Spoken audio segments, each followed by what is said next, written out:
Welcome back. Last week we talked about how to get scholarships as an international student, and as promised, this week I'm going to talk about everything I wish I knew before I became an international student to come study in the US. If you're somebody that's considering studying in the US but you're still on the fence, you're not really sure, or you just got accepted into a school in the US, in that case congratulations, but you want to know what's waiting for you, then I'm going to cover 4 secrets that no one tells you when you arrive as an international student, and the third one is going to shock you. The first one, which may or may not really be a secret, is that international students typically pay twice or 3 times the rate or the fee that American students will pay. That's how it is right now. That's how it was when I was an international student, and that's how it continues to be. And another thing that no one told me is that the tuition fee that I was paying my first year in university is not the tuition fee that I am paying my 4th year in university. Sometimes between the first year of university and your 4th year of university, the tuition increases. That's not something no one told me. So yeah, be prepared for that. I'm not saying it always happened. It happened to me, but just be prepared. You're gonna pay a lot of money if you want to come study in the US as an international student. Secret number 2, there's a lot of restrictions around employment as an international student.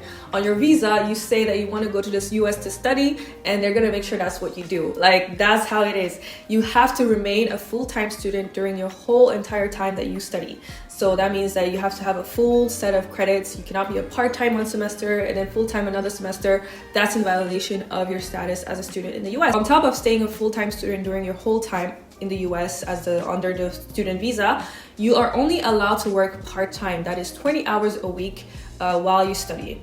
And it may or may not be an issue. It was for me because I was definitely using the money I was making from working to sustain myself and to be able to actually continue studying in the US. So the 20-hour limit was a burden for me, but you can work full-time 40 hours a week during the holidays. So during Christmas holidays, during summer holidays, you are allowed to work 40 hours, but that only can happen if you study on campus. You're allowed to study on campus. You cannot study outside of campus without having specific legal documents such as the CPT and the OPT. This is something I've already covered in the past. If you want to learn more about CPT, OPT, you can watch the video that I'm gonna point on one of these cards. But without these legal documentation, all you're allowed to do is work on campus. And most of the time, not all the time, most of the time, the employment offered on campus is minimum wage, which means that it definitely cannot, help you pay for your entire student tuition. But if you have things that you want, if you want shopping money, if you want money to pay for your rent, and you do maximize these 20 hours, 40 hours, depending on the time of the year, that can definitely help you sustain yourself while you're studying. Now, the third secret, which is the most shocking or was the most shocking for me, was nobody tells you what happens after school.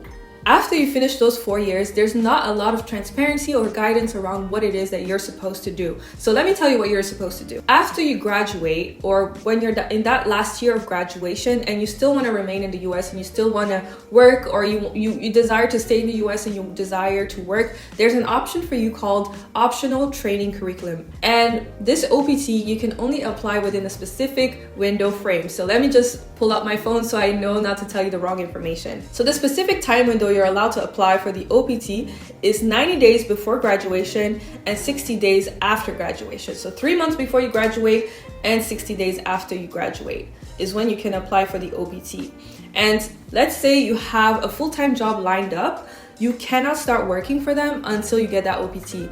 And when will you get that OPT? Only God knows. Once you apply for the OPT, there's no real transparency on how long it is going to take you, because they can maybe give you estimates on how long it takes, but they won't give you a specific date. So if you have an employer that's expecting you to start work after you finish school, you cannot give them a specific date and guarantee that by September 1st, I will be able to start working for you, because it all depends on this OPT coming. And then the worst of all is that once you finish school, once you are done, when you've graduated, until you have that OPT, you're not legally allowed to work. For an undefined amount of time, you're supposed to find a way to sustain yourself. You're supposed to find money to pay your rent. If you are paying rent, you're supposed to find money to feed yourself. You're supposed to find that money somehow. Somehow you're supposed to get that money. Another very big inconvenience once you finish school and you're waiting for that OPT is that For me, I wanted to go home. I wanted to be back home in my home country, in my parents' house,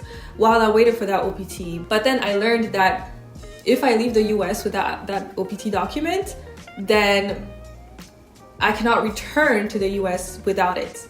So it's like that OPT that I applied for, that I don't know how long it's gonna take to receive, that I don't know if I'm even gonna receive, I need to have that document in order to return to the US. It's up to you to determine if that risk is worth it or not, but it's a very kind of stressful, uncertain time for international students once they graduate, because all of these things is not things you're necessarily prepared for, because while you're in school, you're just focused on school, you just want to get good grades, you maybe are focused on getting your internships and your full-time positions, but then this extra layer of all immigration policies and rules around employment are not things that you're necessarily aware of, at least not things that I was aware of. And then the last thing in this whole OPT umbrella is, let's say, God forbid, you get denied this OPT, right?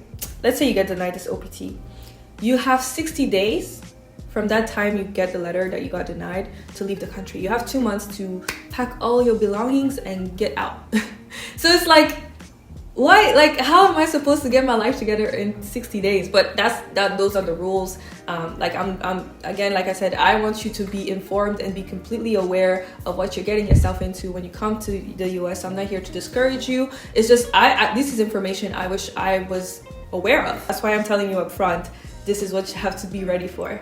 Speaking of employment after you graduate, or internships that you might be interested in finding while you're an international student, I'm actually working on a one-on-one coaching program to help international students just like you land their first paid opportunity. So if this is something that you're interested in, just look at the link description below to learn more on how you and I could start working together and I can help you land that first internship. The fourth secret that nobody told me, or that I was not ready for when I arrived in the US as an international student, is obviously I'm Black.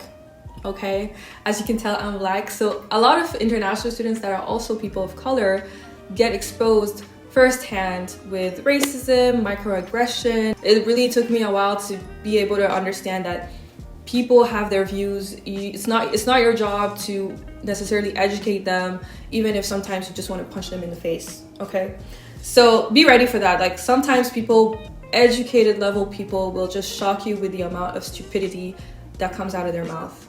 I'm not going to sugarcoat it, just be ready.